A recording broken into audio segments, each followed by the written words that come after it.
1절 말씀입니다. 사무엘하 9장 6절로 11절 말씀. 우리 다 같이 일어나셔서 한 절씩 교독하도록 하겠습니다. 사울의 손자요 요나단의 아들 무비보셋이 다윗에게 나아와 그 앞에 엎드려 절하매 다윗이 이르되 무비보셋이여 하니 그가 이르기를 보소서 당신의 종이니이다. 다윗이 그에게 이르되 무서워하지 말라. 내가 반드시 내 아버지 요나단으로 말미암아 내가 은총을 베풀리라. 내가 내 할아버지 사울의 모든 맏을 다 내게로 도로 주겠고 또 너는 항상 내 상에서 떡을 먹을지니라 하니 그가 절하여 이르되 이 종이 무엇이기에 왕께서 죽은 개 같은 나를 돌아보시나이까 하니라.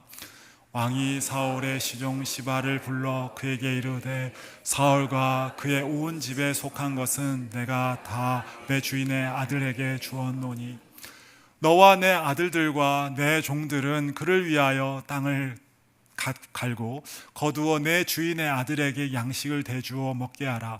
그러나 내 주인의 아들 무비보셋은 항상 내 상에서 떡을 먹으리라 하니라.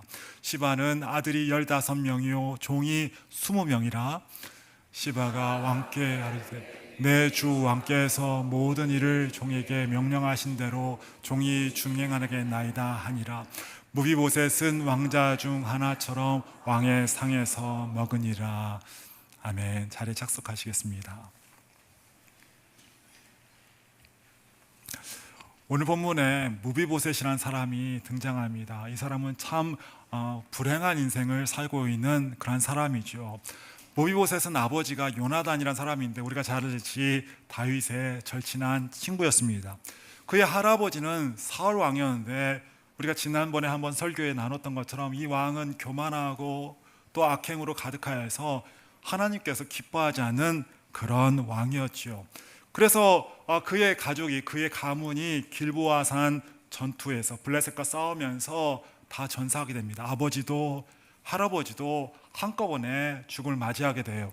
왕의 가족이었지만 아버지와 또 할아버지가 왕이 죽고 나니까 그 가정이 완전히 내려앉기 시작하는데 걷잡을 수 없이 그 사울가가 완전히 파괴되는 것을 볼 수가 있게 되지요.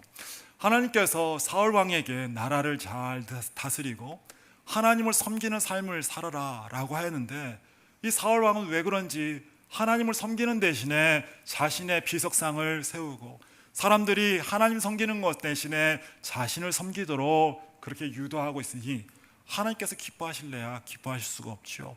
또 뿐만 아니라 하나님께서 이 나라를 잘 다스리라고 했는데 하나님 나라를 잘 다스리는 것이 아니라 자신의 유익을 위해서 아각을 살려주고 모든 좋은 것들을 다 남기고 자신의 하나님 명령을 순종하지 않으면서 자신의 유익으로 하나님을 섬기는 것이 아니고 하나님 나라를 잘 다스리는 것이 아니라 자신의 유익을 위해서 살고 있으니 하나님께서 그를 기뻐할래야 기뻐할 수가 없었습니다. 더욱이 하나님께서 사무엘을 통해서 하나님께서 계속적으로 순종하도록 그를 계속적으로 말씀하고 있는데 그런데 이가 회개할 줄은 몰라요. 오히려 더 간악해져서 하나님께 불순종하고 오히려 하나님을 배반하는 삶, 악한 삶, 그 착한 다윗을 쫓아다니면서 죽이려고 그러고만 다니고 있으니 악한 삶만 살고 있으니 하나님께서 기뻐할 수가 없죠. 계속적으로 회개하지 않는 삶을 살고 있으니 그러니 결국은 망하는 길로 그가 회개하지 않는 가운데 망하게 되는 것을 볼 수가 있습니다. 이러한 일련의 사건을 통하여서 이제 사울과 그의 아들 요나단은 죽게 되지요. 그러면서 이제 사울 왕가의 그러한 군대 장관이었던 넬이라는 사람의 아들인 아브넬이 이제 이스보셋, 사울의 다른 아들인 이스보셋을 왕으로 추대합니다. 그래서 왕이 이제 다시 한번 이스보셋이라는 왕이 나타나죠. 그러는 가운데 헤브론에서 유대 땅에서는 유다 사람들이 사는 땅에서는 이 다윗을 추대하면서 다윗을 왕으로 세웁니다. 그러니까 사울이 죽고 나서는 두 개의 정권이 나타난 거예요. 하나는 이스보셋의 정권이 나타나고 하나는 이제 다윗의 정권이 나타나게 됐습니다. 여러분도 잘 알듯이 사람들이 다윗을 연호할 수밖에 없죠. 왜냐하면 다윗은 늘 신실한 데다가 사울이 그동안 했던 게 있잖아요. 너무나 나라를 힘들게 만들었어요. 자신의 유익을 위해서 악한 짓을 골라 세웠습니다. 뻔히 보았기 때문에 사울가를 별로 사람들이 좋아하진 않아요. 또 뿐만 아니라 사무엘이 이제 다윗을 왕을 기름 붓고 하나님께서 그를 축복했다는 것을 알기 때문에 사람들이 이 신정국가에서 이제 다윗을 쫓기를 시작합니다. 이 두 이 정권 가운데 사람들이 다윗으로 사람들이 몰리니까 이 아브넬이 이스보셋을 세웠던 아브넬이 이제 배반합니다. 이스보셋을 배반하고 다윗에게로 가죠. 다윗에게로 가서 이제 다윗을 섬기겠다. 그랬더니 또 문제가 생겨요. 요압이, 여러분 잘 알죠? 그 요압이라는 군대 장관이 있는데 이 사람이 굉장히 폭력적이고 사실은 굉장히 극단적인 사람이에요. 보니까는 배신자거든요. 별로 좋지 않은 사람이에요. 그러니까 바로 아브넬을 갖다가 오는 그 아브넬을 때려 죽입니다. 그냥 쳐서 죽여버려요. 그러니까 결국은 이러한 요압의 모습 때문에 다윗이 요압을 별로 좋아하지 않아요. 그러니까 자기의 의지와 상관없이 많은 사람들을 죽입니다. 지금 아브넬을 죽이죠. 또 뒤에 나오는 아마샤를 죽이죠. 또 자기의 아들 압살롬을 죽이죠. 요압이요, 굉장히 극단적인 사람이라 자기 마음에 안 들면 그냥 죽여버립니다. 그러니까는 이 다윗이 나중에 보면 요압이 평안하게 무덤에 들어가지 않게 해달라라는 말이 별로 요압을, 이 친인척 관계인데도 별로 좋아하지 않았어요. 그러는 가운데 이제 사울과의 가장 핵심 인물이었던 아브넬이 죽으니까 이제 사울과가 와해되기 시작하는 거예요. 너무나 큰 문제가 생기기 시작하는 거예요. 그러면서 이스보셋의 다른 장관들, 이 레갑이라는 사람과 또 누구죠? 그 다른 바하나라는 사람, 이 레갑이랑 바하나가 배신을 해서 이스보셋을 죽여버립니다. 그러니까는 이제 두 정권이 있었는데 이스보셋이 죽고 나니까 이제 다윗 혼자만 남아서 통일왕국을 이룰 수가 있게 되는 그런 과정 속에 있게 됐어요. 이제 사람들이 아브넬이 죽고 나니까 사울과에서는 난리가 났습니다. 이제 우리는 다 죽었다. 그러면서 뿔뿔이 도망가기 시작하는데, 그러는 가운데 그 당시에 무비보셋의 나이가 5살이었어요. 5살이었는데 이 아이를 왜 어머니가 들쳐업고 도망가지 않고 왜 유모가 들쳐업고 도망갔는지 모르지만, 아마도 우리가 학자들이 얘기하기는 아마 그 당시나 그 당시 이전에 이 어머니도 피살된 것이 아닌가, 죽은 것이 아닌가. 그래서 급하게 이 아이를 들쳐업고 유모가 나오다가 그만 이 아이를 떨어뜨려요. 아마 떨어뜨렸는데 그냥 여기서 떨어뜨린 게 아니라 높은 곳에서 아마 떨어뜨린 것 같아요. 그러니까는 두 다리를 저는 장애를 갖게 되는 아이로 살게 됩니다. 그러면서 이 아이가 도망 나왔는데, 그러면서 살게 된 것이 4절에 보니까 로드발이라는 곳에서 살게 됩니다. 이 로드발이라는 단어의 뜻은 목초가 없는 황무지라는 뜻이에요. 황무지. 그러니까 황무지에서, 사람들이 살지 않는 그런 황무지에서 이 무비보셋이 살고 있어요. 할아버지와 아버지가 다 죽게 되고, 이제 왕가이지만 왕궁에 살 수 없는 처지가 되었고, 이제 자신은 불구가 되어서 황무지에서 조용히 묻혀서 사는 그런 불행한 인생을 살고 있는 무비보셋의 그러한 삶이 그 전까지 이렇게 기록이 되어 있습니다. 그러는 가운데 오늘 본문 1절에 보면 이렇게 쓰여 있습니다. 다윗이 이르되 사울의 집에 아직도 남은 사람이 있느냐? 내가 요나단으로 말미암아 그 사람에게 은총을 베풀리라. 내가 그 사람에게 은총을 베풀 텐데 사울과의 사람이 있는가라는 이야기를 합니다. 근데 여러분 생각해 보세요. 다윗의 입장에서는 사울 그러면 지긋지긋했을 거예요. 여러분, 무려 10년 동안 이 다윗을 죽이려고 사울이 전체 나라의 병력을 끌고 다니면서 다윗을 쥐잡듯이 잡았어요. 그러니까는 곳곳을 찾아다니면서 있는 곳이란 곳은 다 헤매고 다녔어요. 황무지, 노황무지, 십황무지, 마온황무지, 뭐 사람들이 안 사는 황무지로 도망 다니고 있는데 어떻게 알고 찾아오는데 계속 찾아와요. 아둘람 동굴 뭐 찾아와서 계속 죽이려고 하니까는 얼마나 살벌했겠습니까? 그러면 형사 하나 또 이렇게 경찰 하나 쫓아오는 것도 무서울 판인데, 이렇게 왕이 모든 전 병력을 데리고 지금 찾아오고 있으니까 아마 정말 심장이 정말 멎을 것 같은 그러한 긴장 속에서 살고 있어서 그게 10년이나 그렇게 쫓겨 다녔습니다. 지긋지긋했을 거예요. 그런데 요나단을 생각하면서 지금 사울과의 누구든지 내가 그를 돌보겠다, 은총을 베풀겠다, 내가 요나단을 생각해서 내가 사울과의 누구든지 내가 받아주겠다라고 하면서 지금 찾으라 라는 이야기를 하고 있습니다. 그러는 가운데 이제 그 요나단의 아들인 무비보셋이 있다는 소식을 듣고 데리고 오라 라는 이야기를 합니다. 그랬더니 이제 무비보셋이 지금 오고 있어요. 6절에 보니까 사울의 손자 요나단의 아들 무비보셋이 다윗에게 나와 그 앞에 엎드려 절하매 다윗이 이르되 무비보셋이여 하니 그가 이르기를 보소서 당신의 종이니이다. 무비보셋이 이제 절뚝거리면서 왕 앞에 나왔을 거예요. 그러면서 납작 엎드리면서 그러면서 왕을 대하고 있습니다. 당시에 왕에게 대하는 모습은 모두가 이랬을 거예요. 엎드려 절하면서 왕에게 대할 때는 가장 겸손한 모습으로 대했겠죠. 그러나 무비보셋의 마음에는 다른 사람과 여타 다른 사람과 틀렸을 거예요. 왜냐하면 지금 그렇게 괴롭혔던 사울과의 사람으로서 다윗을 대하는 것이 굉장히 두려웠을 것이고 가장 겸손한 모습으로 납작 엎드려서 지금 다윗을 대하고 있어요. 그러면서 다윗이 이야기를 합니다. 무비보셋이요, 무비보셋이요. 어쩌면 다윗의 입에서 엄준한 소리가 나올 수도 있었을 거예요.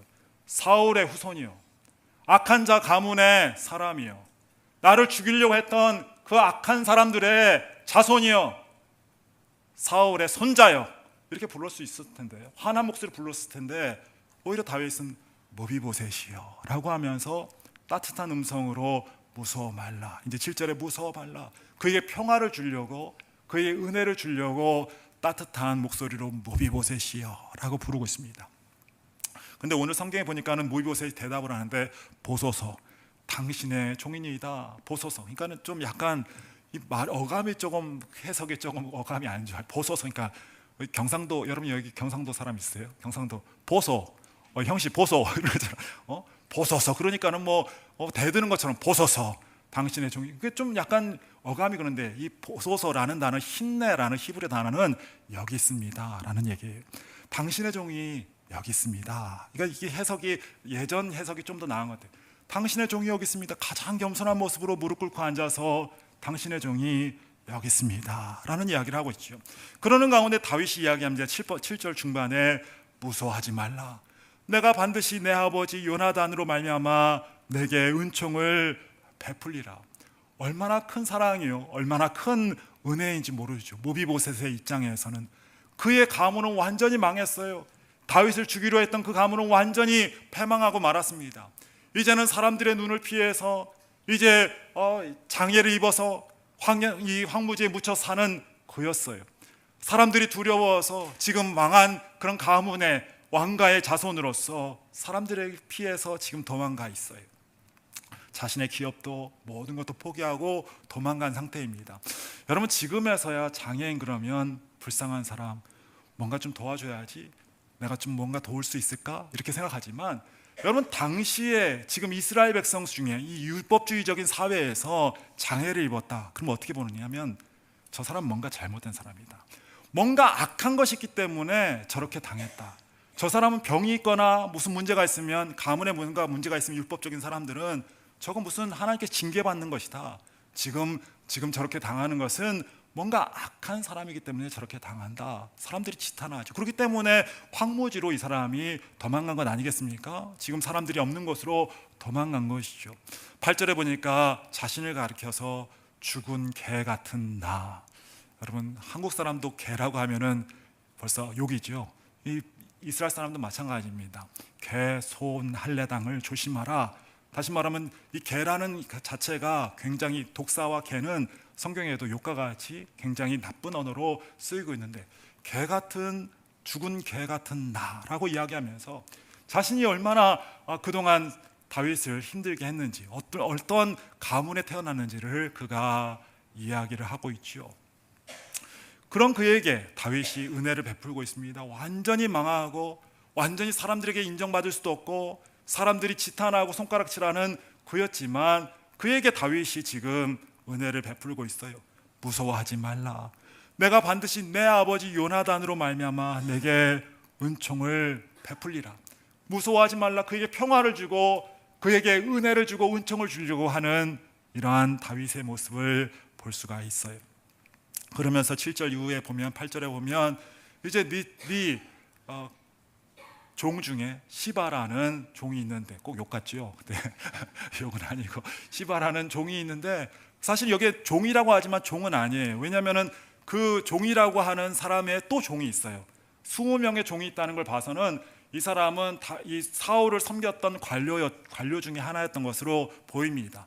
그 종을 통하여서, 그 관료를 통하여서 너를 돕게 해서 내가 사울이 가지고 있었던 모든 기업을 너에게 돌려주고 그 땅을 다 돌려주고, 네가 지금 절름발이니까, 네가 다리가 성성하지 않으니까, 네가 관리할 수 없으니까 그 사람을 통해서, 그 관료를 통해서 너의 모든 소작들을 관리하게 해주고 그 모든 소출을 너에게 돌리도록 하겠으니 너는 나와 함께 있자라는 이야기를 해주고 있어요. 그에게 은혜를 주면서 사울이 가졌던 모든 것들을, 가산들을 다 돌려주고 이제 그것을 책임져 줄 사람, 그를 위해서 봉사해 줄 사람까지도 붙여주면서, 그러면서 그를 책임져 주고 있는 다윗의 모습을 볼 수가 있죠.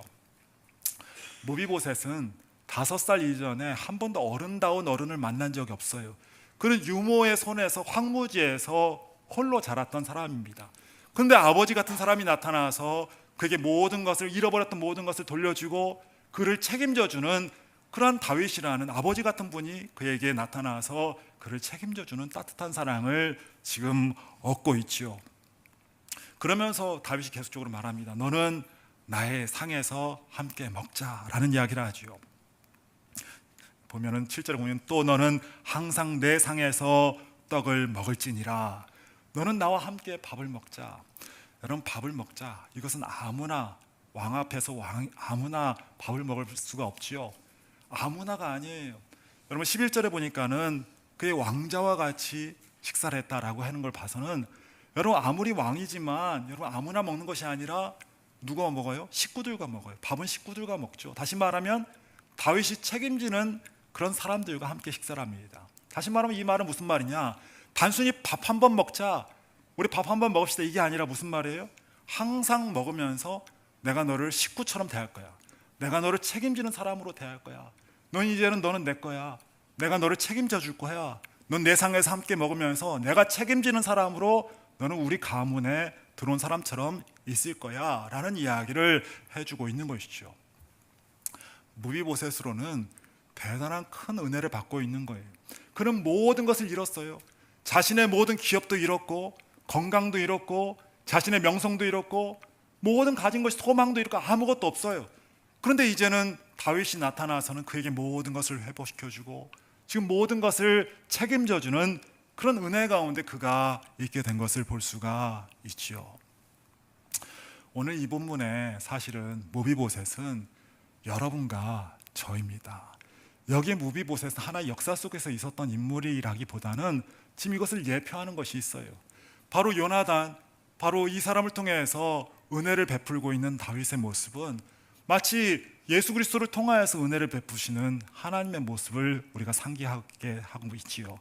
바로 여기에 나오는 무비보셋은 바로 우리인 것을 우리 성경을 통해서 우리가 깨달을 수가 있는데요.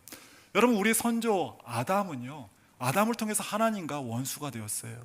여러분, 아담의 가문인 우리는 마치 사울의 가문의 이 무비보셋이 다윗과 자연스럽게 대적 관계가 된 것처럼, 원수의 관계가 된 것처럼 아담의 자손인 우리는 하나님과 원수된 사람이었어요. 애초부터 하나님이 기뻐하지 않는 가문에서 태어난 사람이 바로 우리지요. 그래서 우리도 왕궁에서 쫓겨났습니다.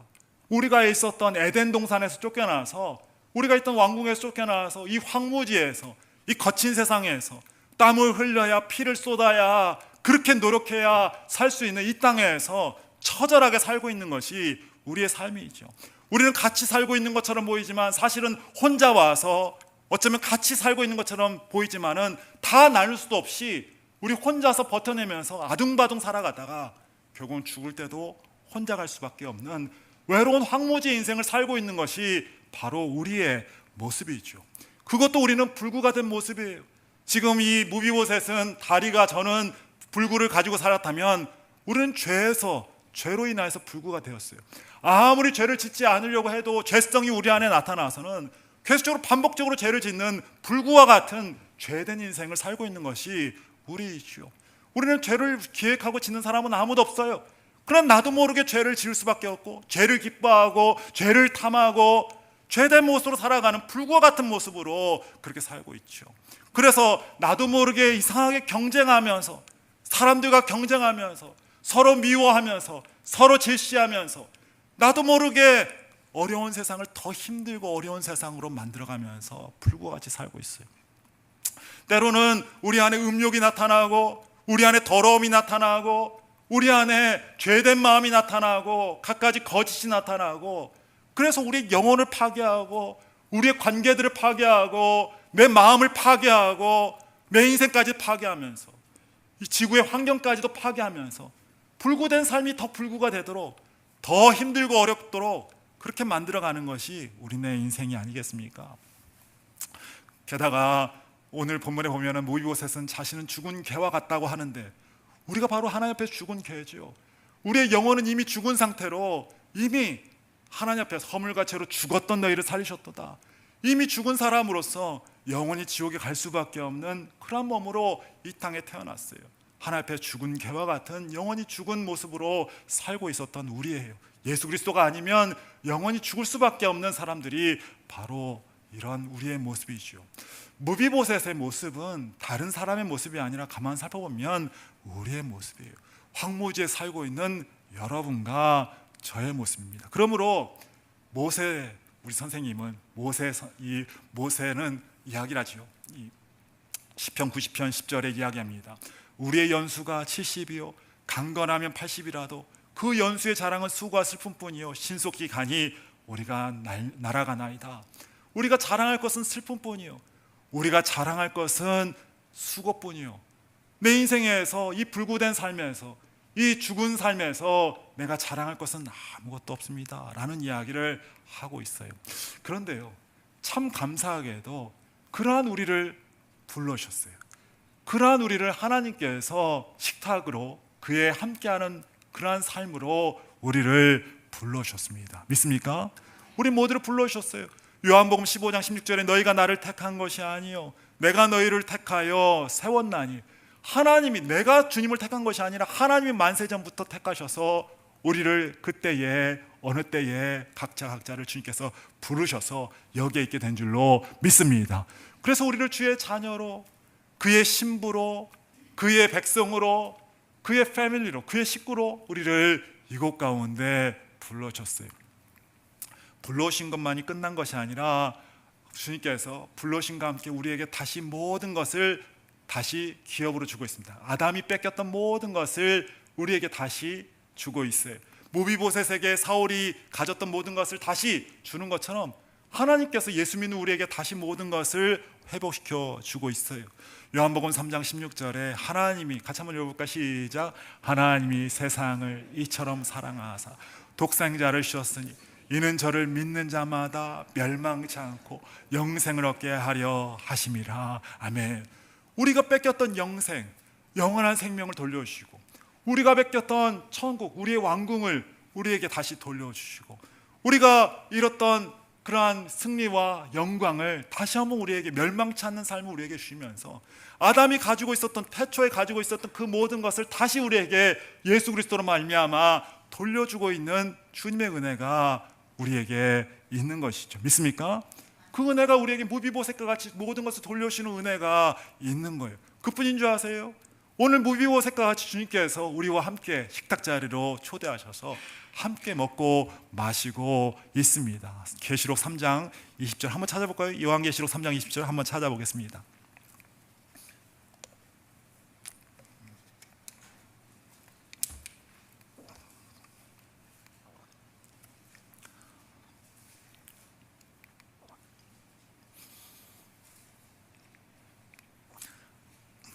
같이 한번 읽어볼까? 시작. 볼지어다 내가 문 밖에 서서 두드리노니 누구든지 내 음성을 듣고 문을 열면 내가 그에게로 들어가 그와 더불어 먹고 그는 나와 더불어 먹으리라. 아멘. 주님께서 이제 영접하는 사람에게 예수님께서 함께 우리 안에 들어오셔서, 영적으로 우리의 육신의 눈으로 볼 수 없지만 우리 영적으로 주님께서 내 안에 들어오셔서 나와 함께 먹고 마시면서, 아까도 얘기했지만 먹고 마시는 것은 단순히 먹고 마시는 것이 아니라 함께 하시면서 책임지시고 함께 상의하시고 함께 돌보시는 그 은혜가 이제 우리와 늘 함께 있으면서 그렇게 있음을 우리가 알 수가 있죠. 여러분, 한번 지난 시간 한번 생각해 보세요. 우리가 하나님을 알지 못했던 사람들이 이제는 하나님을 알아서 예배하고 찬양하는 사람이 되었어요. 늘 주님을 느끼며 살아가는 그런 사람이 된다는 것은 참 하나님의 은혜이지요. 뿐만 아니라 지난 시간을 생각해 볼 때 우리가 하나님의 식탁에서 얼마나 많은 은혜가 있었습니까? 여러분, 여기에 저에게도 많은 은혜가 있었지만 여러분을 볼 때마다 많은 은혜가 있었어요. 이 가운데는 정말 아파서 그 질병의 문제로 정말 죽느냐 사느냐, 죽네 사네 하는 문제가 있어서 정말 어떻게 될 것인가, 앞으로 어떻게 할 것인가, 우리가 합심해서 기도했던 그 많은 사람들이 있죠. 먼저 물론 우리 가운데는 먼저 주님의 나라 간 사람도 있지만 그러나 많은 사람들이 주님의 은혜 가운데서 주님이 책임지는 가운데 이 자리에 있는 것은 바로 하나님의 큰 사랑과 은혜인 줄 믿습니다. 또 뿐만 아니라 여러분, 그동안 우리가 신앙생활하면서 우리 영혼이 다치고 마음이 상하고 우리의 영혼이 정말 시험에 들어서 정말 교회 안 나오겠다, 예수 안 믿겠다고, 왜 이렇게 어렵냐고 참 갈등하고 힘들어하는 많은 사람도 있었어요. 그러나 하나님께서 우리를 다시 불러주셔서 위로해 주시고 하나님께서 보듬어 주시고 만져 주시고 우리의 상한 영혼을, 상한 마음을 터치해 주셔서 이제 다시 한번 새 힘을 얻고 하나님을 전적으로 찬양하고 전적으로 의지하는 믿음으로 이 자리에 서 있는 것, 바로 하나님의 높으신 그 넓으신 사랑이 있었음을 고백합니다. 또 뿐만이 아니라 여러분, 관계에서도 어려운 사람이 있었어요. 저만 해도 참 관계에서 어려움이 있었고 괴로움이 있었고 여러 사람들이 그 관계 속에서 고통과 어떻게 하냐, 굉장히 싫어하고 슬퍼하고 미워하고 악한 감정으로 있었던 그런 사람들도 있었어요. 그러나 하나님의 은혜 속에서 그 모든 죄악들이 치유가 되고 우리 더욱더 사랑하게 되고 더욱더 섬기게 되고 더 하나님이 예수 그리스도의 사랑을 나타내는 사람으로 우리 자신이 변하고 있으니 이것 또한도 주님의 큰 역사요 사랑인 줄 믿습니다. 또 뿐만 아니라 어려운 직장 속에서 또 이 사회에서 참 힘든 이 물질적인 문제로 인하여서 고통받고 힘들었는데 그러나 지나고 보니까 여기까지, 이 순간까지 있을 수 있었던 것, 지금도 물론 어려움이 있었지만 그러나 하나님의 은혜 속에서 여기까지 달려올 수 있었다는 것은 하나님의 은혜인 줄로 믿습니다. 나의 모자람 속에서 어렵고 힘든 많은 순간들이 있었어요. 무비보셋과 같이 죄된 삶을 통해서 어렵고 힘든 그러한 삶을 살아왔었어요. 마치 불구와 같이 그러한 어렵고 힘든 삶을 우리는 살아왔습니다. 나의 모자람 속에서 우리의 가문의 문제로 인하여서 이러한 어려움에 있었어요. 그러나 주님께서 우리를 불러주셔서 은혜를 주시고 지금 여기까지, 지금 마지막 2026년의 마지막 주를 주님께 예배할 만큼 오늘 주님께서 은혜를 주시고 여기까지 인도해 주신 것이죠. 여러분, 참으로 생각해 보면 우리는 참으로 무비보셋이요, 참 가치 없고 참 아무것도 아닌 사람에게 하나님께서 큰 은혜를 주고 있다는 것을 여러분 깨달으시고 다시 한번 주님을 찬양하고 주님을 기뻐할 수 있는 우리 모두가 되기를 간절히 축원을 드립니다. 우리는 모두는 무비보셋이요, 그러나 주님께서 우리를 불러주셔서 우리를 가치 있게 만드시고 은혜를 주고 계신대요. 그러므로 오늘 무비보셋과 같이 감사할 수 있는 우리 모두가 되길 바랍니다. 8절에 보니까 그가 절하 이르되 이 종이 무엇이기에 왕께서 죽은 개 같은 나를 돌아보시나이까. 이 종이 무엇이기에 죽은 개 같은 나를 돌아보시니까. 지금 가장 겸손한 모습으로 엎드려서 지금 왕을 대하고 있어요. 가장 낮아진 모습으로 다윗을 대하고 있습니다. 여러분, 감사라는 것은 나를 낮추지 않으면 여러분 감사할 수가 없지요. 내가 낮아져야 돼요. 이 종이 무엇이기에 왕께서 죽은 개 같은 나를 돌아보시나이까. 자신이 이러한 은혜를 받아야 할 그런 사람이 아니라는 거예요. 나는 이러한 상을 받고 은혜를 받을 사람이 아니라는 거예요. 나는 개 같은 사람이다. 다시 말하면 당신께 악한 사람이고 나는 언제든지 배반할 사람이고 나는 죽은 개와 같다. 나는 무능하다. 여러분, 개도 살아있을 때는 좀 도움이 돼요. 죽은 개는 도움이 돼야 안 돼요? 하나 도움이 되지 않아요. 나는 죽은 개 같은 아무 도움이 안 되는 사람이에요. 나 같은 사람에게 어찌 나 같은 사람에게 이러한 은혜를 베푸십니까? 좋은 사람에게 은혜 베푸시지. 나는 사울과의 사람이요, 언제든지 사람들이 나를 위시해서 언제든지 당신을 배반할 수 있는 개 같은 존재예요. 나는 악한 존재예요, 당신 앞에. 근데 어찌 나 같은 사람에게 은혜를 베푸십니까? 이 말은 은혜 베풀지 말라는 말이 아니라 어떻게 이렇게 은혜를 베푸십니까? 참 감사합니다, 고맙습니다, 이런 말을 하고 있는 것이죠. 여러분 우리도 마찬가지예요. 우리도 하나님께 유익한 것이 없어요. 여러분 언제든 여러분 안에 죄성이 있어서 언제든지 하나님을 속상하게 할 수 있는 그러한 사람들이 바로 우리요. 믿습니까? 나는 가치 있게 하나님 앞에 가치 있는 모습으로 살기를 원하지만 내 안에 죄성이 나타나서 언제든지 하나님 마음을 상하게 할 수 있는 것이 나요. 나는 아담의 자손으로서 이미 하나님 앞에 원수로 태어나서 하나님 앞에 별 볼 일 없는 그런 사람이에요. 참 무익하고 참 악한 사람들이 우리지만 그러나 하나님께서 우리에게 은혜를 주셔서 이 자리에 있는 것이죠. 여러분 하나님께서 주신 은혜는 당연한 것이 아니에요. 여러분과 저에게 주신 은혜는 당연한 것이 아니에요. 제가 제 자녀들에게 하는 얘기가 가끔씩 내가 너희들에게 이렇게 사랑하는 것은 엄마 아빠이기 때문에 당연하다 생각하지만 당연한 건 아니야. 모든 엄마 아빠가 다 그런 건 아니야. 당연한 건 아닌 거예요. 여러분 하나님께서 여러분에게 해줘야 될 당연한 이유가 있습니까? 여러분이 굳이 은혜를 받아서 여러분 해야 될 당연한 것이 있습니까? 진정으로 은혜로 여러분이 받은 거예요. 생명도 은혜로 받은 것이고 하나님의 식탁 앞에서 하나님의 은혜를 받는 것은 전적인 하나님의 은혜인 것이지 여러분이 이쁘기 때문에 받은 것도 아니고 대단하기 때문에 그건 더더욱이나 아니고 여러분 가치 있어 그건 더더욱이나 아니고 우리가 은혜 받아야 할 당연한 이유가 어디 있겠습니까? 그럼에도 불구하고 어떤 사람은 그래요. 하나님 왜 나에게 은혜를 분명히 많이 받았음에도 불구하고 그동안 살아온 것 모든 것이 은혜인데 왜 하나님 더 은혜 주지 않았습니까?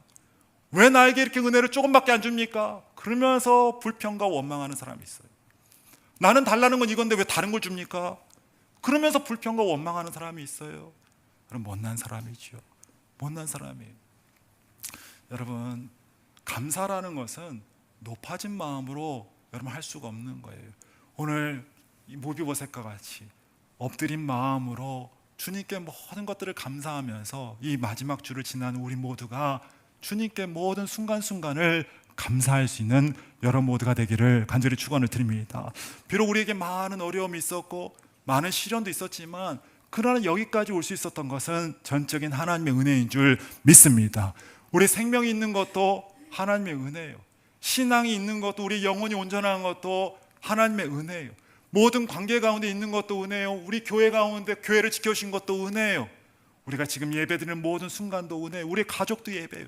따지고 보면 모든 것이 은혜인 줄 알아서 오늘 무비보셋의 심정으로 하나님 감사합니다.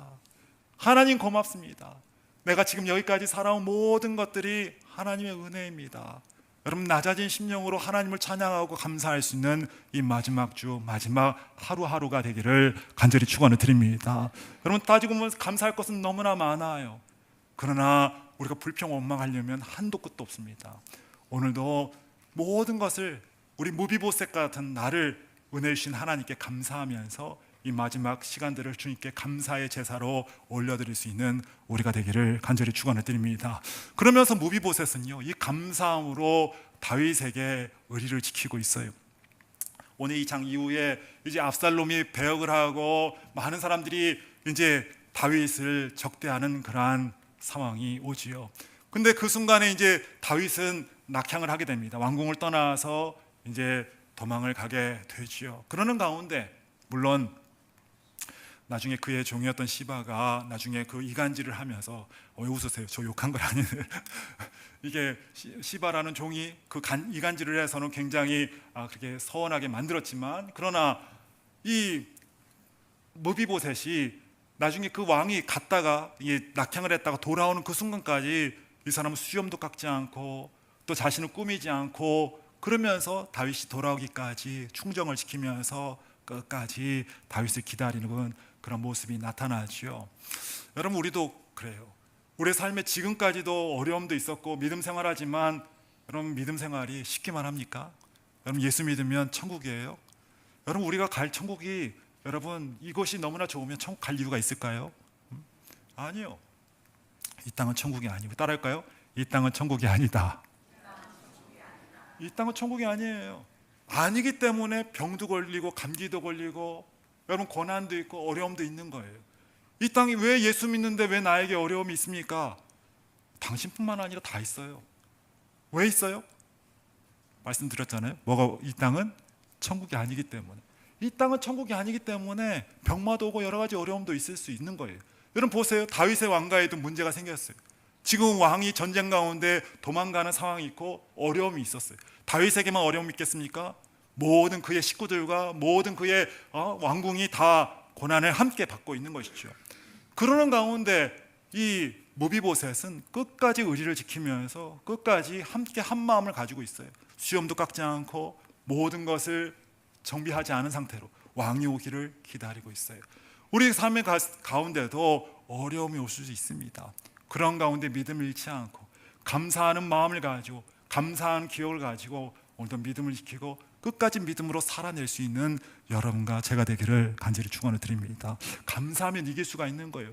감사한 삶을 살면 영원히 주님의 은혜를 받을 수가 있는 거예요. 오늘 감사함을 잃지 말고 불평 원망하지 말고 끝까지 내가 받은 그 감사를 가지고 오늘도 믿음을 지키고 살아갈 수 있는 여러분과 제가 되기를 간절히 축원을 드립니다. 여러분, 무비보셋은요 참 큰 은혜를 받고 있어요.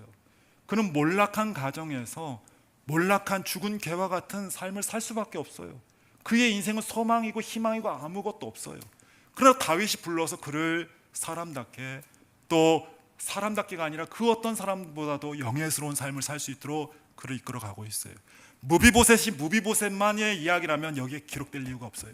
바로 무비보셋이 우리고 바로 우리가 그러한 은혜를 받고 있는 사람인 것을 오늘 알아서 오늘도 주님의 그 은혜 가운데 감사할 수 있는 겸손함을 가지고 주님을 높이고 감사하는 삶을 살아갈 수 있는 이 마지막 주일이 되기를 간절히 축원을 드립니다. 뿐만 아니라 그 감사함을 가지고 믿음을 지키고 여전히 하나님의 은혜가 계획적으로 우리에게 나타날 수 있도록 그 감사함을 가지고 믿음 가운데 거할 수 있는 여러분과 제가 되어서 날마다 주님께서 기뻐하시는 여러분과 제가 되기를 간절히 축원을 드립니다.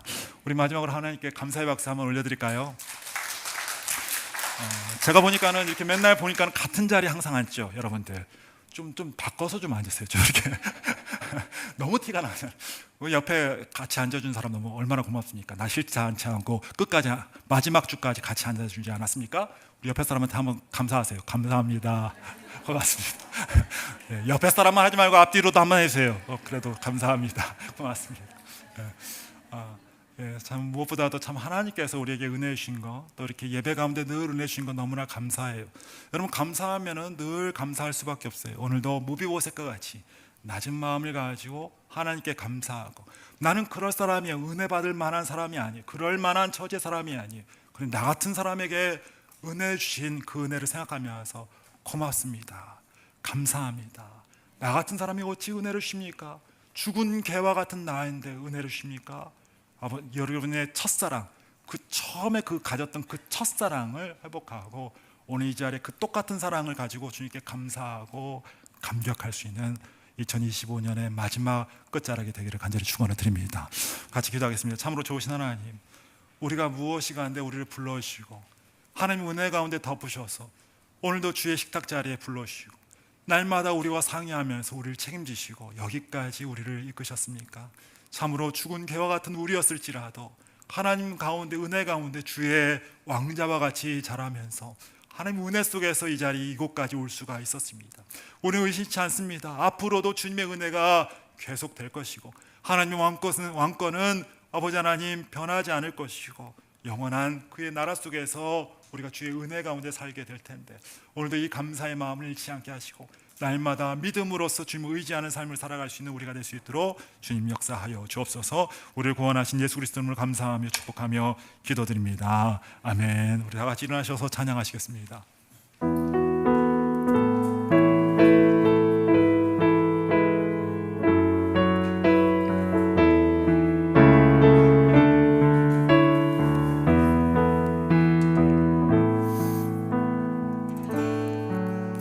내가 누려왔던 모든 것들이,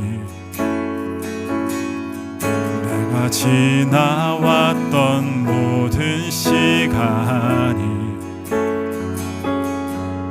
내가 걸어왔던 모든 순간이 당연한 건 아니라 은혜였어. 아침 해가 뜨고 저녁에 노을 꽃향기와 가을의 열매 변하는 계절의 모든 순간이 당연한 것 아니라 은혜였어. 모든 것이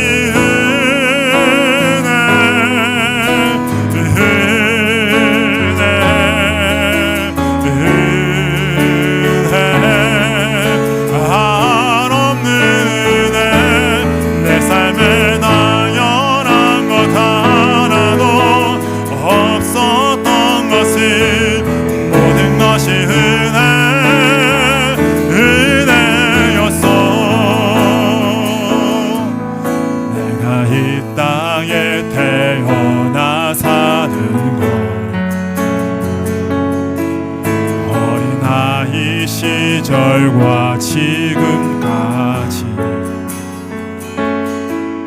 숨을 쉬며 살며 꿈을 꾸는 삶 당연한 것 아니라 은혜였어. 아멘. 내가 하나님의 자녀로 살며 찬양하고 예배하는 삶 복음을 전할 수 있는 축복이 당연한 건 아니라 은혜였어. 모든 것이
우리의 모든 호흡이 주님의 은혜이고 우리가 느끼지도 못하는 우리의 지금 피가 흐르는 이 모든 것도 주님의 은혜이며 이 땅이 움직이고 내가 간섭하지 않은 모든 것들이 내 환경 속에서 움직이고 있는 이 모든 것도 은혜이고 천체가 지금 움직이고 모든 자연이 솟아있게 되는 이 모든 영화로운 이 순간에도 주님의 은혜가 있음을 우리는 바라봅니다. 내가 생각지도 않았던 많은 은혜가 있었고 내가 바라는 것 이상으로 많은 것을 바라면서 받으며 살아가는 우리의 일생일지인데 우리는 그동안 살면서 내가 원하는 것이 이루어지지 않았다고 내가 바라는 것이 뜻대로 되지 않았다고 얼마나 주님의 마음을 가슴 아프게 하고 얼마나 불평과 원망으로 믿음 없는 모습으로 아버지 살았던 순간들이 얼마나 많았습니까? 아버지는 이 마지막 주를 바라볼 때 모든 것이 하나님의 은혜였고 다시 한번 이 마음을 다하여서 주님께 감사와 사랑을 드릴 수 있는 아버지 복된 성도들이 될 수 있도록 우리의 마음을 예수의 보혈로 닦아 주시옵소서. 다시 한번 은혜가 흐르게 하시고 다시 한번 주님의 사랑을 기뻐할 수 있는 우리가 되게 하시며 오늘도 어린아이와 같이 순전하게 주님을 기뻐할 수 있는 우리가 될 수 있도록 하나님 다시 한번 우리의 영혼을 새롭게 하시고 다시 한번 주님과 가까워지는 우리가 될 수 있도록, 빛으로 나갈 수 있는 우리가 될 수 있도록 주의 역사하여 주시옵소서. 이제는 우리 주 예수 그리스도의 은혜와 하나님 아버지의 만극하신 사랑과 성령님의 감화 감동 내주 역사하심이 오늘 본인이 무비보셋인 것을 깨닫고 다시 한번 주님 앞에서 엎드리며 주님을 찬양하며 주님을 기뻐하기를 소원하는 이곳에 있는 모든 주의 권속들과 저들의 사업과 저들의 모든 관계 이제부터 영원까지 함께 하시기를 간절히 축원하나이다. 아멘.